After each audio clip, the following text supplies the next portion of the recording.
Hey guys, Eric and Roth here to talk about Game of Thrones Season 4 premiere episode, Two Swords. If you haven't seen it, we're about to talk full spoilers. Here you go. Of course, super busy. It's the season premiere of a show that has about 10 million characters. And some new ones to boot. And some new ones, and some recasts we'll talk about. A lot going on. We can't even get to everything going on, but let's start with King's Landing. And I thought this was a really interesting episode for Jaime specifically. Oh, yeah. He had a lot of scenes and a lot of interesting stuff he was dealing with.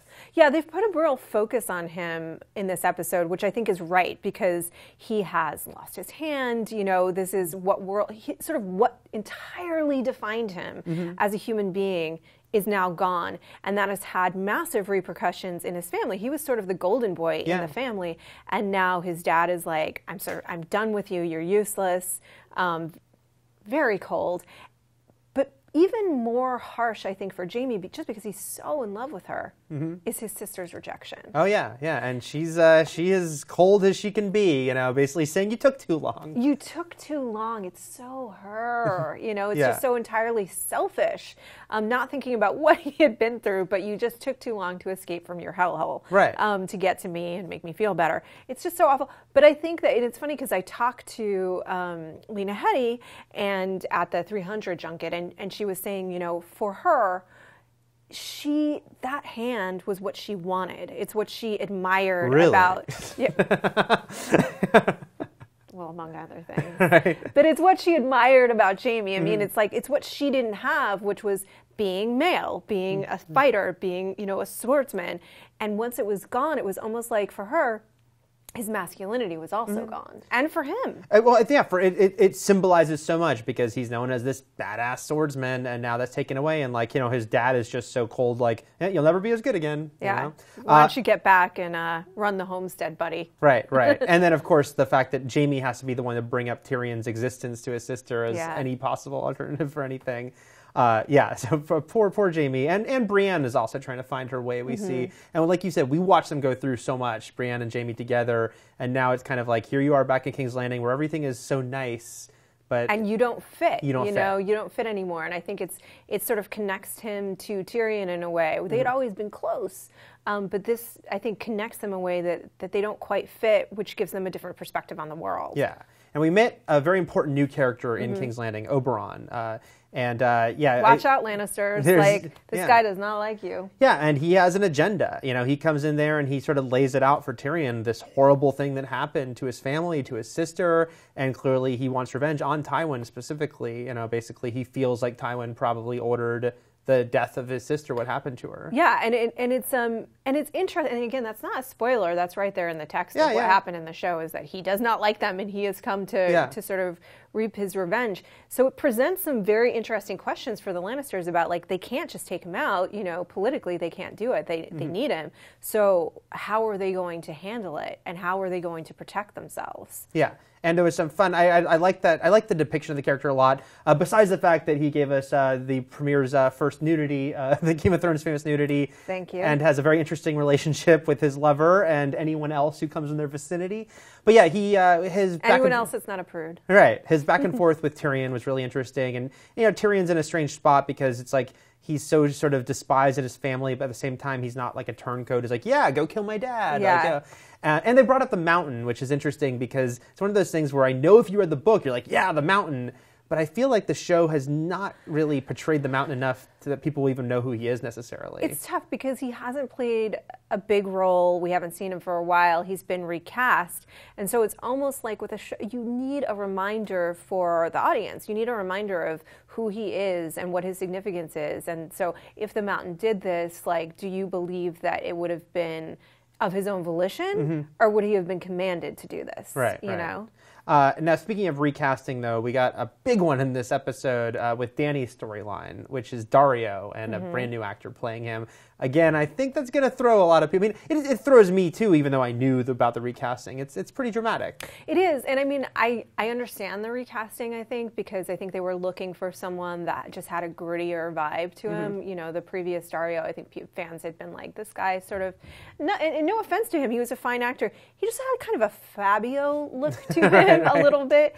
And I think they wanted somebody that had a earthy sort of masculinity. And I think they've done well with the casting, but I do think it'll be really confusing for a lot of viewers. I think eventually they'll go, wait, what happened to the other dude? Yeah, because even though they made sure to say the name Daario several times, everyone even jokes about the fact that it's almost impossible to keep up with all the character names on the show, especially if you haven't read the books. Yeah. So I think a lot of people are going to be like, there's a new guy in their camp, or maybe they're just kind of elevating some guy who was in the background and now he's hitting on Dany. And like you said, I think a few episodes in, people will be like, where's that guy with the long hair? You know? Dude, I liked the recasting though. I mean, again, no offense against the other actor, but I think it works. Too. No, I think it's good recasting. It's very dramatic visually. He's so different. We only saw Arya at the very end of this episode. But man, was it awesome. But it was freaking awesome.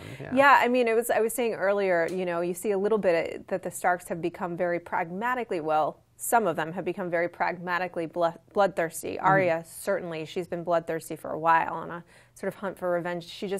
But also a little bit with Jon Snow, but we'll talk about that at a later date, I think, because you just start to see hints of it in terms of, we've got to get rid of these people back at Casters because they're going to let the wildlings know that we are undermanned, So, but then you set that against Arya, who's like, take them all out, man. She's a list. Yeah. She is a list. She is a murderer now herself, with impunity. And it's a very strange thing because if you think in the book, she's younger than she is on the show, but even on the show, she's quite young. And she looks younger than she is actually too, the actress. Yeah. So there's something beautiful about Arya's journey, but tragically so. I also think they really hit gold, though, with the interplay with her and the Hound. It's a really interesting, fascinating dynamic. And the fact that this is a guy who's going to always be so sort of stone cold with her. But you can see he's kind of coming around to this girl.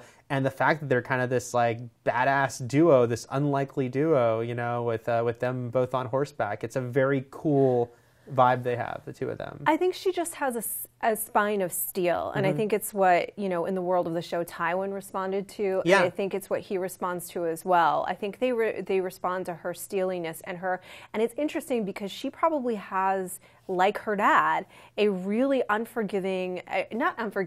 really centered moral core. I mean, she has a very strong sense of morality, but at the same time, she's like, and I will kill you. Right. That is where she takes it to the next level. Like, this is right, that is wrong, you've done wrong, you die now. God, I love this character. She's awesome. She's awesome. I was really impressed by the premiere because there's so many characters on the show now, and even with only a little bit of time for most of them, except for a couple like Jaime who had more scenes, I thought they did a very good job of giving them all, sort of their due and throwing them out there. I'm continually impressed with the show. I know it's funny because I think it's one of those things that has started to get a little bit of a backlash in some ways. I don't understand it. I just think it's so well executed. Little hiccups here and there where I think it does get a little confusing. Those are the only things that I think they could shore up a little bit. Like, okay, just remind us who the Hound is with a line or something. You mean the mountain? Pardon me. Yeah. Remind us who the mountain is with just, we know who the Hound is. Right. Remind us who the mountain is, just with a little line or something like that. But other than that, man,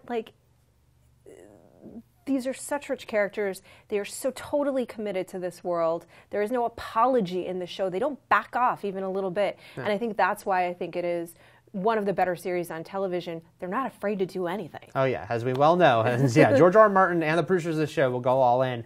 So we're really excited. We love the premiere and very excited to see more this season. Let us know what you thought in the comments, and we'll have plenty more about Game of Thrones in the weeks to come. Thanks, guys.